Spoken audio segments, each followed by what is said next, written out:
बिस्मिल्लाहिर्रहमानिर्रहीम, अस्सलाम वालेकुम।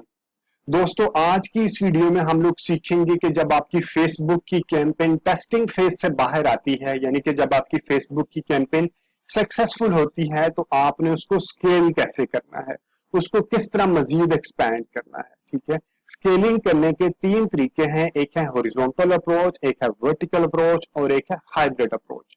ठीक है, अभी मैं इसकी थोड़ी समरी आपको बता देता हूं, then one by one we will explain all the three methods. Horizontal में क्या है कि आपने ऑडियंस को इंक्रीज कर देना, ऑडियंस को एक्सपैंड कर देना है। ठीक है, या तो आपने जो आपका एड सेट अच्छा परफॉर्म किया है उसी के अंदर आपने ऑडियंस को इंक्रीज कर देना, ऑप्शन वन ये है। ऑप्शन टू क्या है कि आपने उस सक्सेसफुल कैंपेन के अंदर मजीद एड सेट ऐड कर देने हैं। ठीक है, और ऑप्शन थ्री क्या है, आपने मजीद को क्रिएटिव डाल देने हैं। फॉर एग्जांपल, अगर आपका कोई सिंगल इमेज चल रहा है तो आपने उसमें कैरोसेल डाल देना है, अगर आपका कैरोसेल एंड सिंगल इमेज भी चल रहा है तो आपने उसमें स्लाइड शो डाल देना है, और अगर आपका दोनों तीनों ऑप्शन चल रहे हैं तो आपने कोई डिजाइन के नए डिजाइन क्रिएट करके आपने यहाँ पे वो डाल देने हैं। ठीक है, लाइक आपके पहले माइट भी पॉसिबल आपके पहले डिजाइन एक लाइक एट फटीक लेवल पे आ सकते हैं। ठीक है, तो ये तीन ऑप्शन है हॉरिजॉन्टल, वी विल एक्सप्लेन। अभी मैं इनकी बाकियों की समरी बता दूं, फिर मैं वन बाय वन बाकियों को भी एक्सप्लेन करता हूँ कि आपने किस तरह इनको यूटिलाइज करना है। वर्टिकल अप्रोच में क्या होता है कि आपने बजट इंक्रीज करना होता है। सबसे आसान तरीका है कि आपने बजट इंक्रीज करना है, लेकिन आपने बजट किस तरह इंक्रीज करना है, कि आप बजट इंक्रीज कर सकते हैं या नहीं कर सकते, ये भी आपने एक सेट स्ट्रेटेजी के मुताबिक आपने इसको लेके चलना है। मैं आप थोड़ा सा आपको वर्टिकल की तरफ लेके चलता हूँ। आपने सबसे पहले देखनी है बजट इंक्रीज। अगर आपका ऑब्जेक्टिव है कि आप बजट सिंपली बजट इंक्रीज करके आप इसकी एक्सपेंशन फेज में नहीं है, इसको स्केल कर दें, तो आपके जो एड सेट है, यहाँ तो आपका एड सेट होगा रिटारगेटिंग का, यहाँ आपका एड सेट होगा प्रोस्पेक्टिंग का। आपने दोनों की फ्रीक्वेंसी चेक करनी है। फ्रीक्वेंसी का तो डेफिनेटली यू गाइस में आप अवेयर कि आपने किस तरह चेक करनी है। ये आपका कैंपेन लेवल पे भी और एड सेट लेवल पे भी ये इसकी फ्रीक्वेंसी आ रही है। रीच के बाद रिजल्ट, रीच और फ्रीक्वेंसी आ रही है 1.14 1.33। ठीक है, ये आपने अपनी भी अपनी जो आपके एड सेट हैं उनकी आपने फ्रीक्वेंसी चेक करनी है। रीटारगेटिंग एड सेट की फ्रीक्वेंसी अगर लेस देन 4 है, ठीक है, I am repeating, retargeting ad set की फ्रीक्वेंसी अगर लेस देन 4 है तो आप उसको बजट इंक्रीज उसके अंदर कर सकते हैं। ठीक है, और अगर रीटारगेटिंग एड सेट की फ्रीक्वेंसी ग्रेटर देन 4 है तो आप उसका बजट इंक्रीज नहीं कर सकते। आपकी मर्जी है, आप कर सकते हैं, लेकिन प्रेफरेबल ये है कि आप उसका बजट इंक्रीज ना करें, क्योंकि ये पहले ही इसकी फ्रीक्वेंसी 4 हो चुकी है। अगर मजीद करेंगे तो इसको एड फटीग लेवल पे जाना शुरू हो जाएगा और आपका बजट वेस्टेज होना शुरू हो जाएगा। ठीक है, दूसरा आपका एक एडसेट हो सकता है प्रोस्पेक्टिंग। फॉर एग्जांपल, आप प्रोस्पेक्टिंग पे कैंपेन रन कर रहे हैं, तो अगर उसकी फ्रीक्वेंसी, तो प्रोस्पेक्टिंग वाले एडसेट की फ्रीक्वेंसी लेस देन 2 है तो आप उसकी भी बजट इंक्रीज कर सकते हैं। ठीक है, और अगर उसकी फ्रीक्वेंसी ग्रेटर देन 2 है तो आप उसकी भी फ्रीक्वेंसी को इंप्रूव करें पहले, यानी कि आप उसको उसकी ऑडियंस को एक्सपैंड करें इंस्टेंट कि आप उसके ऊपर पैसे लगाएं। ठीक है, आप अभी उसको मजीद पैसे मत लगाएं उसके ऊपर। अब फॉर एग्जांपल मैं कह रहा हूं कि अगर मेरी एड सेट की फ्रीक्वेंसी लेस देन 2 है प्रोस्पेक्टिंग में और रिटारगेटिंग में लेस देन 4 है, तो मैं इसको बजट को कितना इंक्रीज करूं। लाइक इसकी भी कोई फ्रीक्वेंसी, कोई स्ट्रेटेजी होनी चाहिए। क्या ठीक है, ये मेरी फ्रीक्वेंसी ओके है, तो अब इसका बजट कितने परसेंट इंक्रीज करूं। बजट इंक्रीज करने के भी दो फार्मूले हैं, एक है रिस्क अवर्स फार्मूला, एक है रिस्क टेकर फार्मूला। रिस्क यानी कि ये जल्दी क्विकली आपको रिजल्ट्स दे भी सकता है और जल्दी क्विकली आपको डिस्ट्रॉय भी कर सकता है, और ये है आपका मॉडरेट लेवल पे slow slow slow gradually move करता रहता है। रिस्क अवर्स फार्मूला क्या होता है, उसको 23 फार्मूला कहते हैं, यानी कि आपने एड सेट का बजट, अगर आपका एक और चीज, आपने जो भी स्केलिंग करनी है, स्केलिंग कैंपेन हमेशा सीबीओ के ऊपर होनी चाहिए। ठीक है, कैंपेन बजट ऑप्टिमाइजेशन के ऊपर होनी चाहिए, ये एड सेट लेवल पे नहीं होना चाहिए। ठीक है, तो जब आपने स्केलिंग करनी है तो आपने 20% बजट हर 3 दिन बाद इंक्रीज कर देना है। आई एम रिपीटिंग, जब आपने स्केलिंग करनी है रिस्क वर्स फॉर्मूले में 20% बजट आपने हर 3 दिन बाद इंक्रीज कर देना है। इसका फायदा क्या है, इसका फायदा ये है, बेशक ये एक मॉडरेट अप्रोच है और स्लो मूव करती है, ग्रेजुअल मूव करती है। इसका एक जो सबसे बड़ा एडवांटेज वो ये है कि ये 20% इंक्रीज करने से हर 3 दिनों बाद आपकी जो कैंपेन है वो लर्निंग कर्व खराब नहीं करती। लर्निंग कर्व क्या होती है कि फेसबुक 7 डेज लेता है लर्निंग के, ठीक है, और जो आपने ऑप्टिमाइजेशन इवेंट दिया होता है, अगर वो उस ऑप्टिमाइजेशन इवेंट्स की 50 लीड्स या कन्वर्जन जो भी आपने उसको रखा है, अगर उसने कंप्लीट कर ली तो एक्टिव हो जाएगा। और जब आपका कैंपेन एक्टिव हो जाता है, जब आपके एड सेट एक्टिव हो जाते हैं, तो आपके रिजल्ट ज्यादा इफेक्टिव और एफिशिएंट आते हैं, यानी कि कम पैसे लगते हैं। और अगर आपकी जो कैंपेन है लर्निंग फेज में है, तो उसके ऊपर ज्यादा पैसे लग रहे होते हैं। वो क्यों है कि आपकी लर्निंग क्या होती है, लर्निंग लिमिटेड क्या होती है, इसके ऊपर मेरी पूरी वीडियो अवेलेबल है मेरे चैनल पे, आप काइंडली वो आप रेफर कर सकते हैं।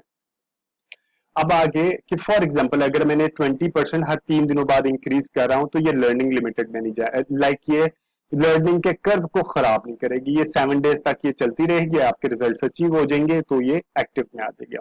दूसरी ऑप्शन ये है कि आप अप टू 40% तक आप कोई भी परसेंट इंक्रीज कर सकते हैं, 30% इंक्रीज कर सकते हैं, आप 40% इंक्रीज कर सकते हैं, आप कभी भी इंक्रीज कर सकते हैं। आप इससे रिजल्ट्स, कुछ लोग ऐसे होते हैं कि वो कैंपेन को एक्टिव की तरफ लेके आने में कम फोकस करते हैं, वो कहते हैं पैसे लगाएं, रिजल्ट्स जल्दी से जल्दी आने चाहिए। फॉर एग्जांपल अक्सर होती है सेल्स कैंपेन लगी होती है, जो कि होती ही 7 से 10 दिनों के लिए, ठीक है। अगर उसके ऊपर जो ये हमारे मेरे साथ भी यही एक अक्सर केस आ रहा होता है कि मेरी चंद एक कैंपेन होती है जो मैंने सेल्स के ऊपर लगानी होती है, लाइक अप टू 50% ऑफ मैंने कैंपेन लगाई है, तो मैं क्या करूंगा कि उसके 7 डेज के लर्निंग के वेट में नहीं रहूंगा, मैं शुरू में ही उसके ऊपर बजट ज्यादा कर दूंगा। जो मेरी सक्सेसफुल ऐड होगी है, जो मेरी ऑडियंस मुझे पता है सक्सेसफुल होगी, तो मैं रिस्क लेके, ताकि मैं विद इन जो 10 डेज का मेरा टाइम लाइन है उसको इंप्रूव करूं। अदरवाइज मैं अगर फेसबुक के लर्निंग लिमिटेड के इंतजार में बैठा रहा, तो एंड पे मेरे पास सिर्फ 3 डेज बाकी बचेंगे, ठीक है। ये है, आपको मैंने बताया कि अगर आपने बजट इंक्रीज करना है, तो सबसे पहले आपने फ्रीक्वेंसी चेक करनी है, स्केलिंग करना है तो सबसे पहले आपने फ्रीक्वेंसी चेक करनी है, रीटारगेटिंग की और प्रोस्पेक्टिंग की। रीटारगेटिंग लेस देन 4 होनी चाहिए, प्रोस्पेक्टिंग लेस देन 2 होनी चाहिए, ठीक है। और अगर आपने इंक्रीज करना है तो 23 का फॉर्मूला अप्लाई करना है, या आपने अप टू 40% या अप टू 50% आप अपनी रिक्वायरमेंट के हिसाब से इसको रिस्क ले सकते हैं, जितना परसेंट भी आप इसको लेके चल सकते हैं, ठीक है। ये हो गया आपने फ्रीक्वेंसी इंक्रीज, बजट इंक्रीज करना। एक अभी मैंने जैसे कि आपको बताया कि आपने चेक करना है फ्रीक्वेंसी, और एक और आपने चीज देखनी है कि आपकी कैंपेन जब आप स्केलिंग करने जा रहे हैं, तो वो कैंपेन कैंपेन बजट ऑप्टिमाइजेशन पे होनी चाहिए, यानी कि वो एड सेट लेवल पे आप बजट ऑप्टिमाइजेशन नहीं करनी चाहिए, ठीक है। और अगेन आपने ये चेक करना है कि ऑडियंस का साइज कितना है। अभी जैसा कि मैंने बताया कि अगर आपकी फ्रीक्वेंसी कम है, यानी कि अगर आपने फ्रीक्वेंसी आपकी रीटारगेटिंग के ऊपर, अभी मैं जैसे कि ये बताया कि रीटारगेटिंग के ऊपर अगर आपकी फ्रीक्वेंसी ग्रेटर देन 4 हो रही है और रिप्रोस्पेक्टिंग में ग्रेटर देन 2 हो रही है, तो आप उसके ऑडियंस को इंक्रीज करें। चेक ऑडियंस साइज, ऑडियंस छोटी होगी, ठीक है, जिस वजह से वो ज्यादा हो रही है। जब आप छोटी ऑडियंस पे और पैसा लगा देंगे, तो वो लाइक आपका एड फटीक होना शुरू हो जाएगा, आपका कंज्यूमर अनवाइड होना शुरू हो जाएगा, वो आपको हाइड करना शुरू कर देगा, आपके जो नोटिफिकेशन है, तो वो फिर आपके लिए नेगेटिव इंपैक्ट बनना शुरू हो जाएगा, ठीक है। अब आ जाते हैं कि इन केस अगर आपने ऑडियंस इंक्रीज करनी है, तो आपने ऑडियंस किस तरह इंक्रीज करनी है।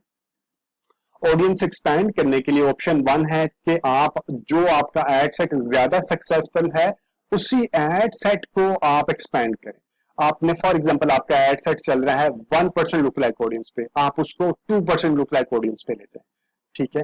और अगर फॉर एग्जांपल आप इंटरेस्ट के ऊपर आपने कोई एड सेट बनाए हैं, आपका इंटरेस्ट चल रहा है लेडीज गारमेंट्स, तो उस इंटरेस्ट, उसी तरह के इंटरेस्ट को स्टैक कर ले, स्टैकिंग फिलोसफी यूटिलाइज करें। स्टैकिंग फिलोसफी क्या होती है, आप इंटरेस्ट ऑप्शंस के अंदर एक्सपैंड पे जाएंगे, तो आप सजेशन में चले जाएं, आपको सजेशन में ऑप्शन मिलना शुरू हो जाएगी। फॉर एग्जांपल लेडीज गारमेंट्स हैं, तो आपकी जो मजीद इस तरह का रिलेटेड इंटरेस्ट है, वो बुटीक हो सकते हैं, ड्रेसेस फॉर वुमेन हो सकते हैं, इस तरह के आप मजीद 2 to 3 आप इंटरेस्ट को स्टैक कर दें वहां पे, यानी कि मजीद ऐड कर दें।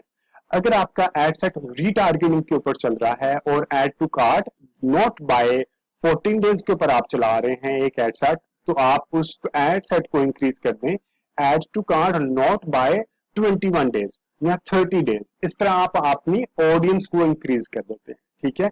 ऑप्शन 2 क्या है, ऑप्शन 2 है क्या है कि आपकी जो सक्सेसफुल कैंपेन है, फॉर एग्जांपल इसके अंदर आपने एड सेट्स बनाए हैं, ये आपका एड सेट, एक एड सेट ये है, एक इंटरेस्ट बेस्ड एड सेट है, एक रीटारगेटिंग बेस्ड एड सेट है, एक आप एड सेट मजीद बना दें, उसमें आप प्रोफेशनल के ऊपर लें। फॉर एग्जांपल टीचर्स प्रोफेशन में आप टीचर्स डाल दें, लेडी टीचर, अगर आप गारमेंट्स के ऊपर डील करें आप लेडी टीचर डाल दें, ठीक है।